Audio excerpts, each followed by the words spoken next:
സൗദിയിൽ ദേശീയ ദിനം അടുത്തിരിക്കെ രാജ്യത്തിന്റെ ദേശീയ പതാക ഉപയോഗിക്കുന്നതിൽ മാർഗനിർദ്ദേശങ്ങളുമായി ആഭ്യന്തര മന്ത്രാലയം. നിറം മങ്ങിയതും കേടുപാടുകൾ സംഭവിച്ചതുമായ പതാകകൾ ഉപയോഗിക്കരുതെന്ന് മന്ത്രാലയം നിർദ്ദേശിച്ചു. പതാകയിൽ വാണിജ്യ മുദ്രകൾ പതിപ്പിക്കുന്നതും പരസ്യങ്ങൾക്ക് ഉപയോഗിക്കുന്നതും ശിക്ഷാർഹമായിരിക്കുമെന്നും മന്ത്രാലയം മുന്നറിയിപ്പ് നൽകി. സൗദിയിൽ 94ാമത് ദേശീയദിനം ആഘോഷിക്കാൻ രാജ്യം തയ്യാറെടുക്കുന്ന സന്ദർഭത്തിലാണ് ആഭ്യന്തര മന്ത്രാലയം നിർദ്ദേശങ്ങൾ പുറത്തിറക്കിയത്.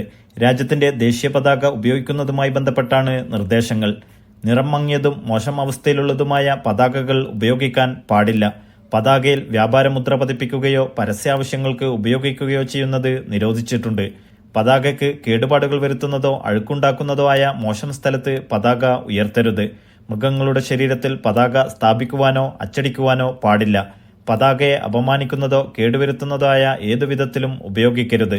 തലകീഴായി പതാക ഉയർത്താൻ പാടില്ല. പതാക താഴ്ത്തിക്കെട്ടുന്നതും നിരോധിച്ചിട്ടുണ്ട്.